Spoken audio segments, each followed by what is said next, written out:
Debate on vote number 27, Environmental Affairs. I now invite the Honorable Minister of Environment, Forestry and Fisheries to address the House. The Honorable Minister.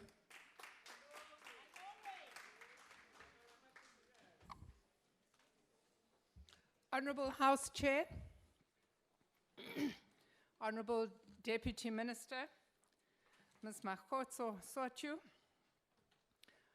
Honourable Figile Xasa, Chairperson of the Portfolio Committee, Honourable Members of the Portfolio Committee, Members of the Executive Councils of Provinces, the Director General, Ms. Nosipho Nqaba, Chairpersons and Chief Executives of public entities, distinguished guests, ladies and gentlemen. It is an honor to table before this House today the first budget policy statement for the Department of Environment, soon to also include forestry and fisheries. Just 6 weeks ago, President Cyril Ramaphosa acknowledged at his inauguration that South Africans had, on the 8th of May this year, chosen hope over hopelessness. He said that we all want action and not just words and promises. That it is through action we will create the society for which so many have fought and sacrificed, and for which all of us yearn.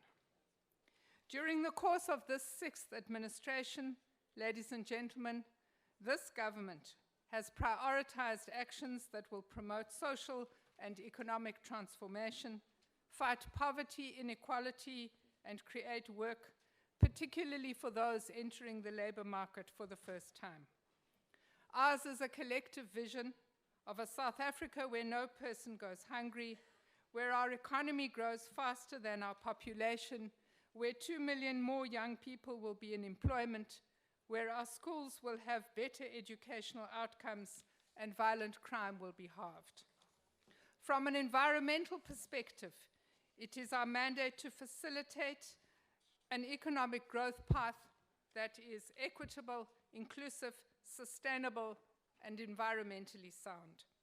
A path that, in line with our Constitution, promotes sustainable development and the right of all to enjoy an environment that is not harmful to our health or well-being.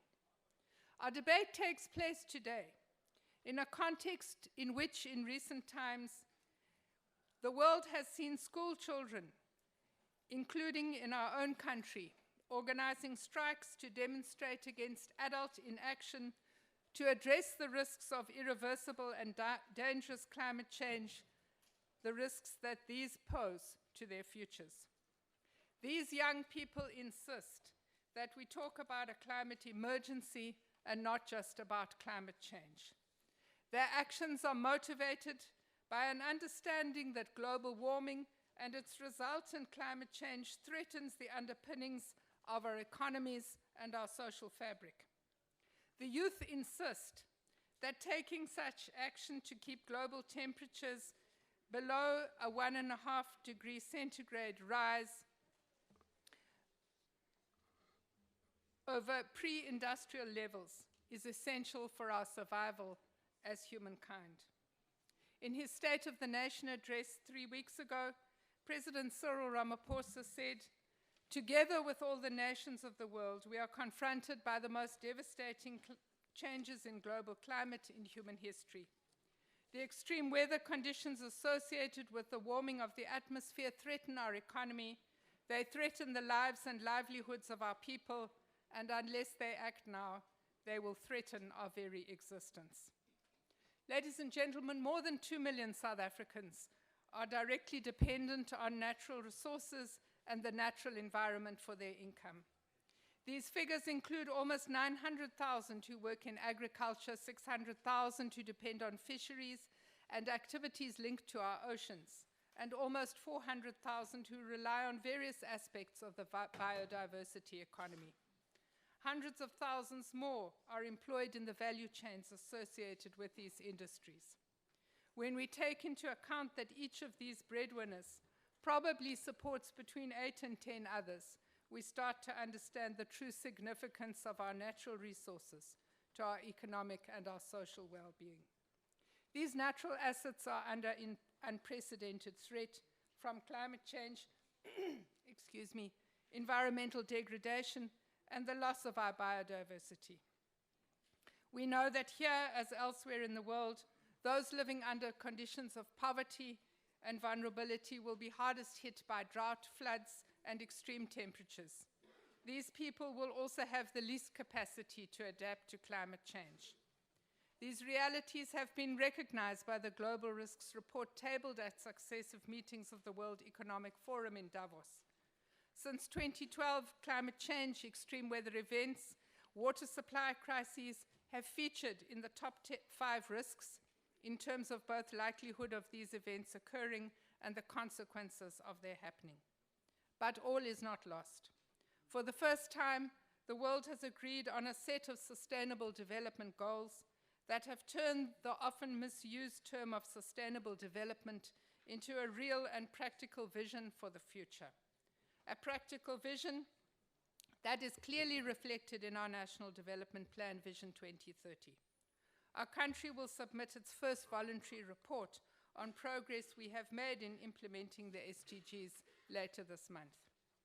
We are living at a time when renewable energy technology is becoming both more effective and cheaper by the day, a time when electric vehicles are becoming mainstream, an era when a circular economy is a practical and affordable alternative to the unsustainable take, make, use, dispose model that is at the root of many of our current problems.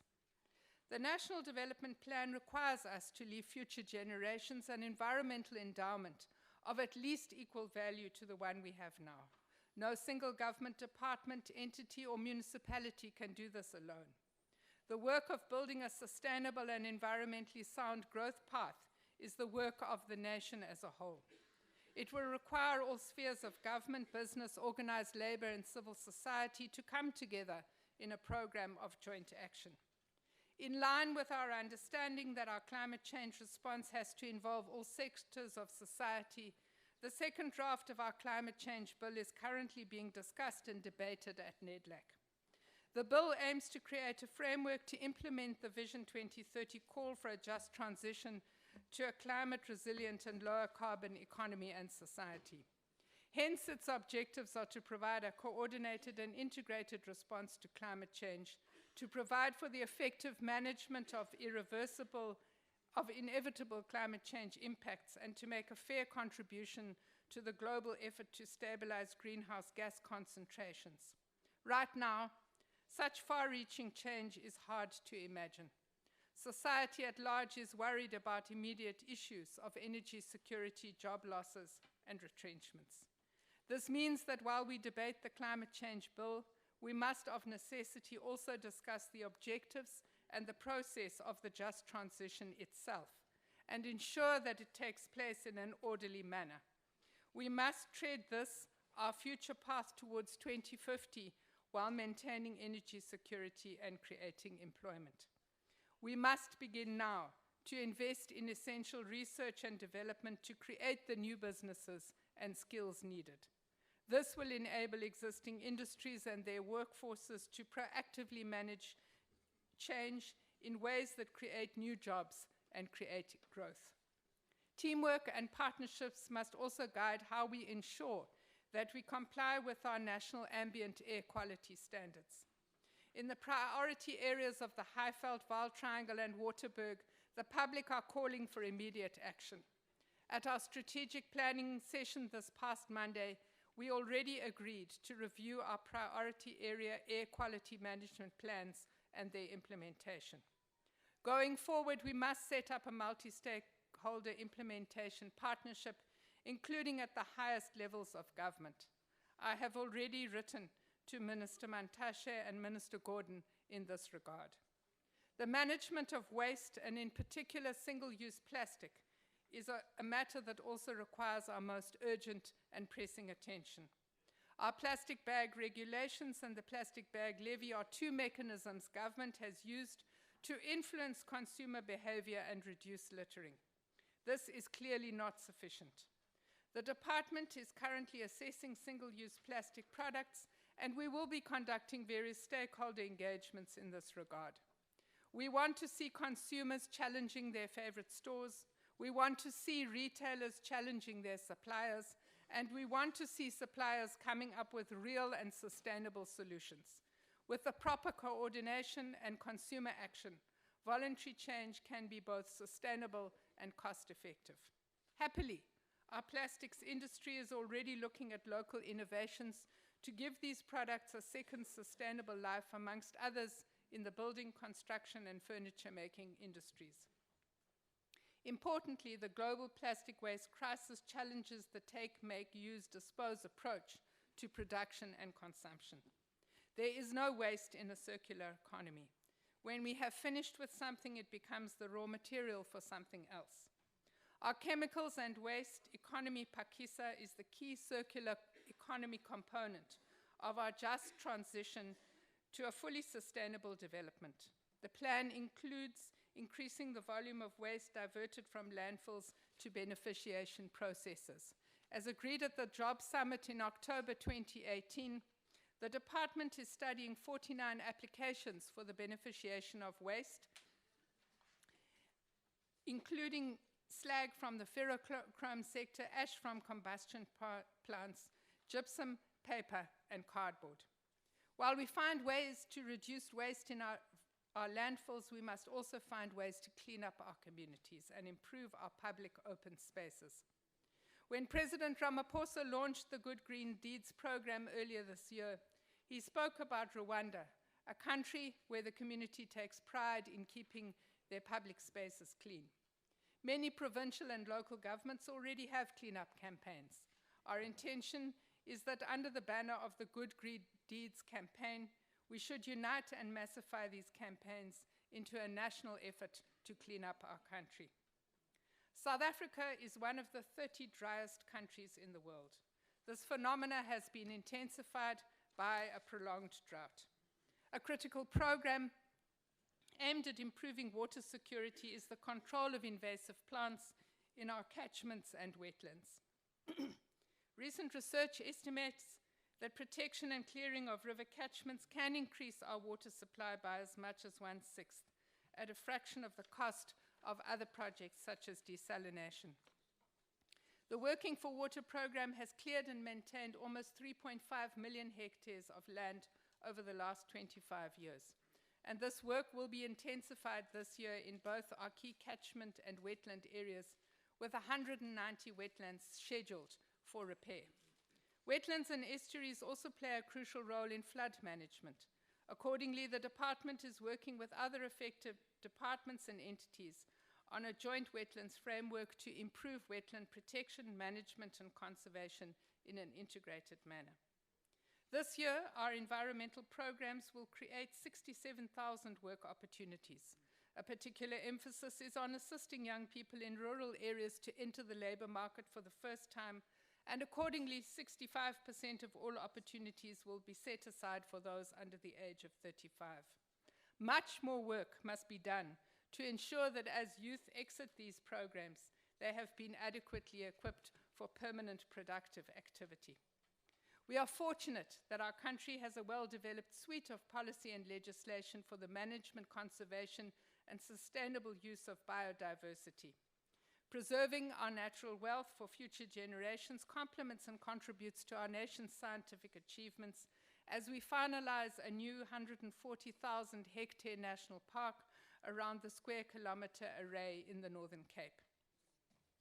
Illegal poaching and illicit wildlife trade continue to threaten both our conservation and sustainable use efforts. Accordingly, the time has come for us to review our efforts together with our sisters in the security and justice cluster. We need better controls at our ports of exit, more support in the war on the ground, and faster prosecution of offenders. We must also redouble our efforts to make sure that communities who live on the borders of our parks benefit from conservation and the biodiversity economy so they are not vulnerable to recruitment by syndicated poaching operations. Accordingly, the department has set ambitious targets to transform the biodiversity economy during the 6th administration. As part of the national stimulus package, our department is supporting 107 projects with infrastructure such as game fencing, water reticulation, game donations, training, and capacity building for new and emerging game farmers.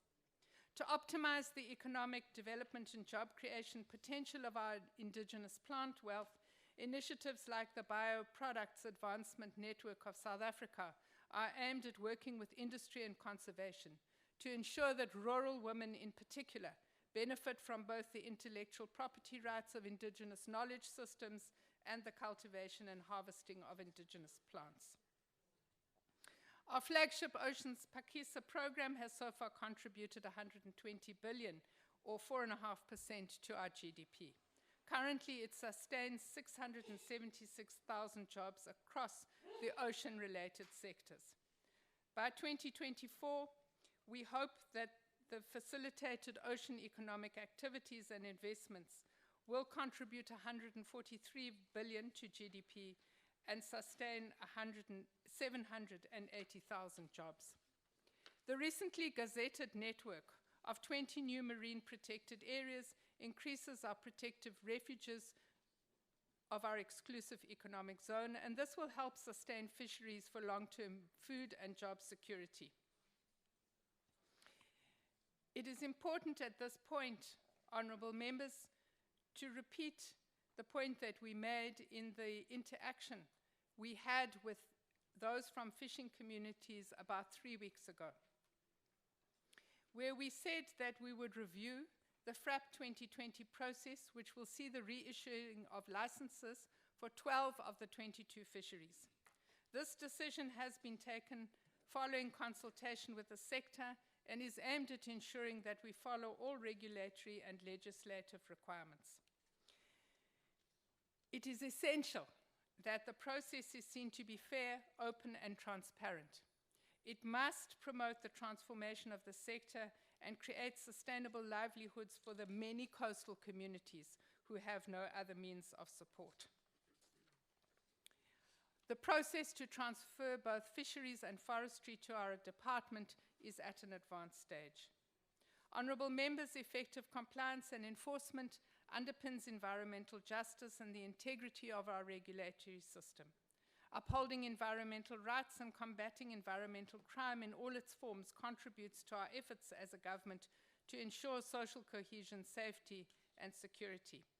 At the same time, as part of the collective effort to reduce the impact red tape has on economic activity, we are consolidating and streamlining regulatory processes, automating permitting, and developing other applications to reduce the cost of compliance. We have also embarked on a program of strategic environmental assessments to support the strategic integrated projects and government priority areas. As I conclude, allow me to thank the Director General and her team, as well as all of those who work in our agencies, for their ongoing commitment to environmental protection and the sustainable use of our natural resources. Honourable members, this is the month of July, a month when we traditionally honour our former head of state and father of our nation, the late President Nelson Rolihlahla Mandela. For this reason, I thought it fitting to end with his wise words. He said, and I quote, "Our people are bound up with the future of the land. Our national renewal depends upon the way we treat our land, our water, our sources of energy, and the air we breathe. Let us restore our country in a way that satisfies our descendants and ourselves." I thank you. Thank you, Honourable Minister. The next speaker is the Honourable Deputy Minister of Environment, Forestry and Fisheries. Over to you, Mbokodi.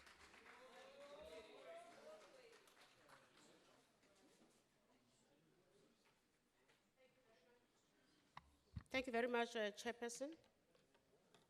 Honourable Minister of Environment, Forestry and Fishery, Ms. Barbara Chrissy, Chairperson of the Portfolio Committee on Environment, Forestry and Fisheries, Honourable Fikile Xhasa, Honourable Members of Parliament and members of the Portfolio Committee, all MECs present here, our Director General, Ms. Nosipo Ngaba, and your team, all board chairs and chief executives of DEFF public entities and our key stakeholders, ladies and gentlemen. One of the key stakeholders who sent letters of congratulations to our new ministry was Greenpeace Africa's Executive Director, Mr. Njeri Kabebering.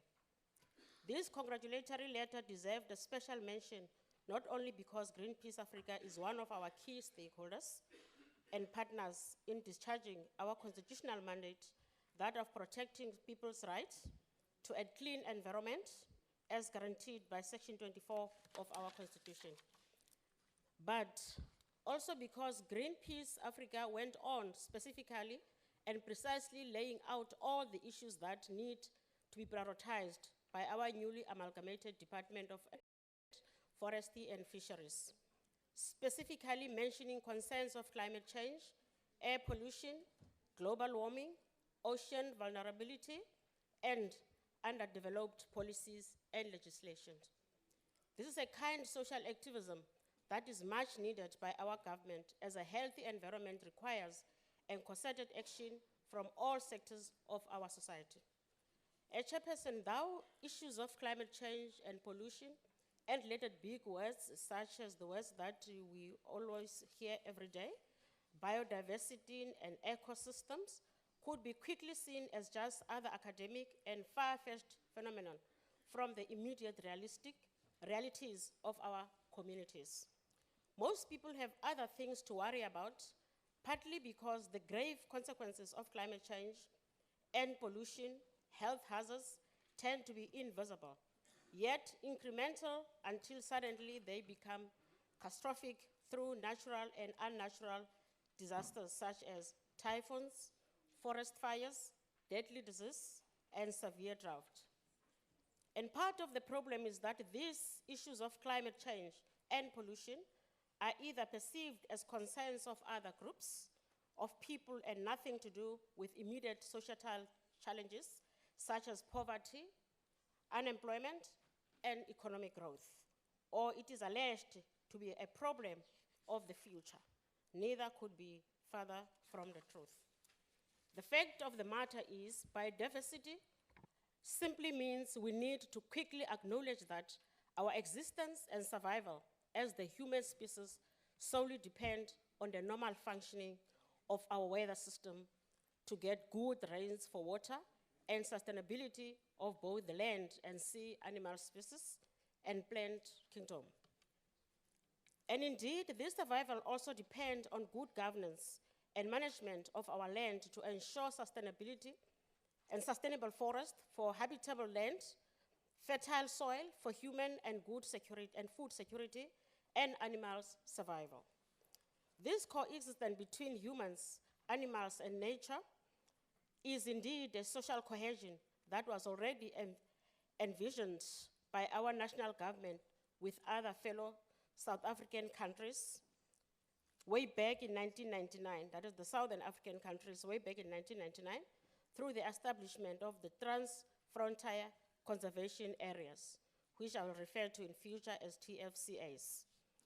These TFCAs were founded with the aim of collaborative managing shared natural and cultural resources across international boundaries for improved biodiversity conservation, socio-economic development, regional cooperation, and integration for shared natural and cultural resources.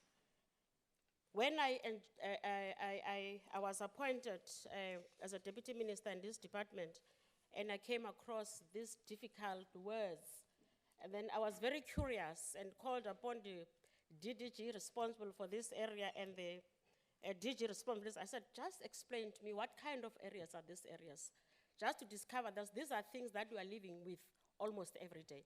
And then it reminded me, MEC from the Free State, it reminded me the day when I was still in arts and culture, I visited an area in Forestry. And when I arrived in Forestry on issues of arts and culture, and then there were some old women and men who said to me, I will have to wait for them for 2 hours because they've gone into Lesotho along the borders of Forestry. Apo bathi bayokulanda amayeza esintu. That is the plantation across the borders of Lesotho. And then I said to myself, how come that you leave South Africa and go into Lesotho and get some plantation? Then when I joined this department, then I understand why we needed then to make sure that we look after this kind of our cultural resources.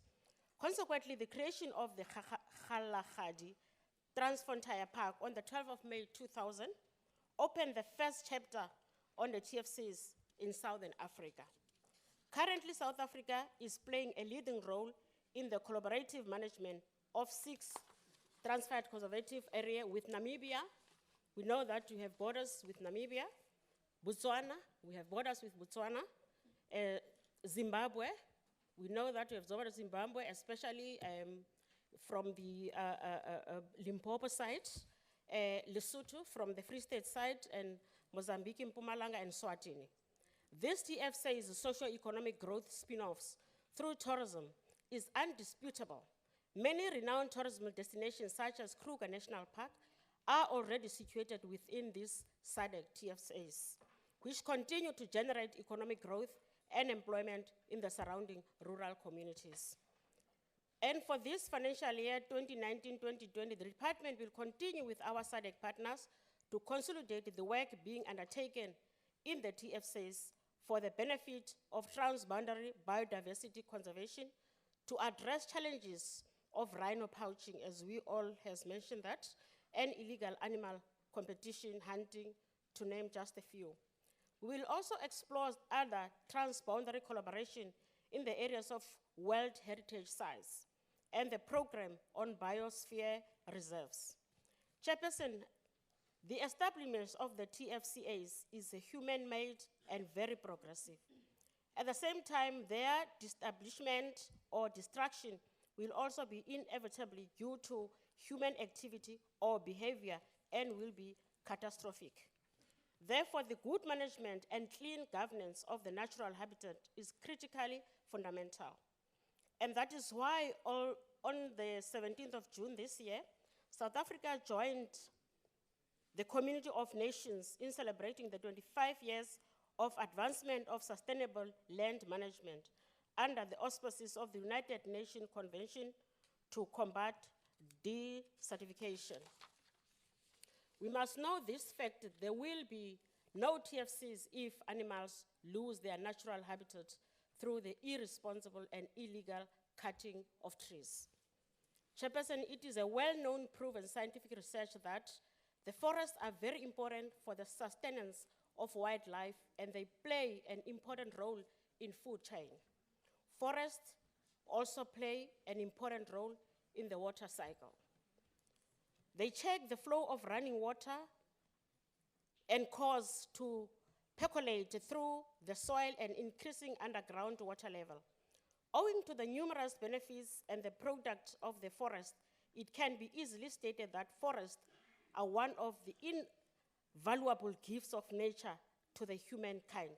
But the stark reality is that 91% of South Africa is considered a dry land, as the minister has mentioned, which makes the country already vulnerable to the illegal cutting of trees, desertification, land degradation, and drought. All these conditions lead to loss of water and food security. It is no wonder that we see more urbanization at a rapid rate, where rural population starts to move towards the cities due to barren land and lack of economic opportunities or activities.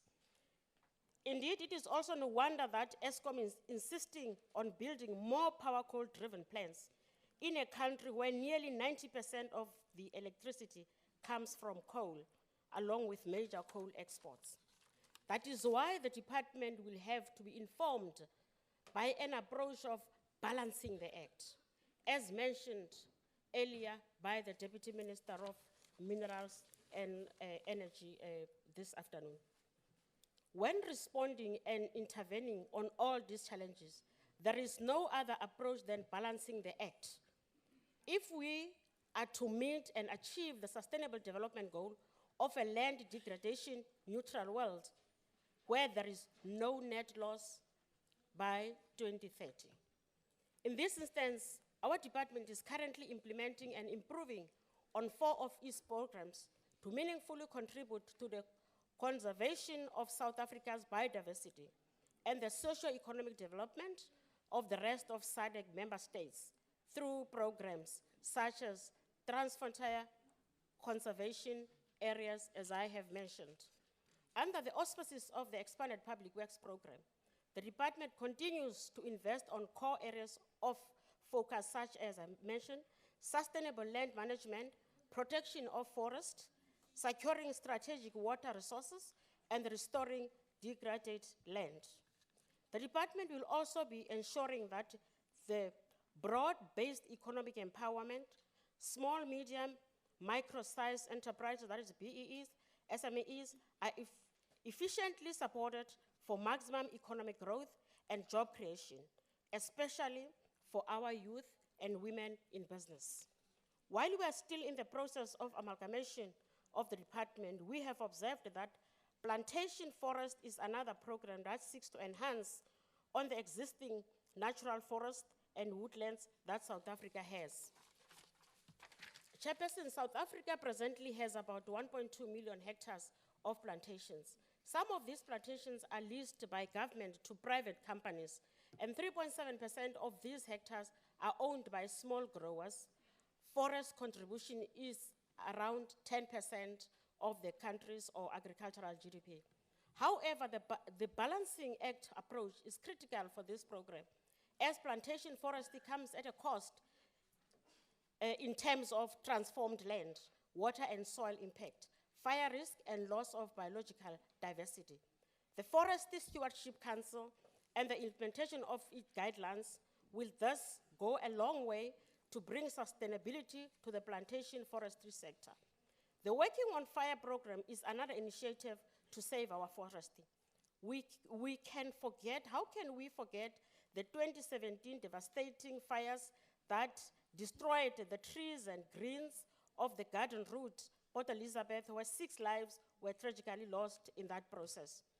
Through an overarching national draft plan, awareness, advocacy, and educational programs will also be enhanced by department to make sure that more people, including youth and learners, know well about the seriousness and consequences of biodiversity loss and the reduction of ecosystem, appreciate and conserve nature more.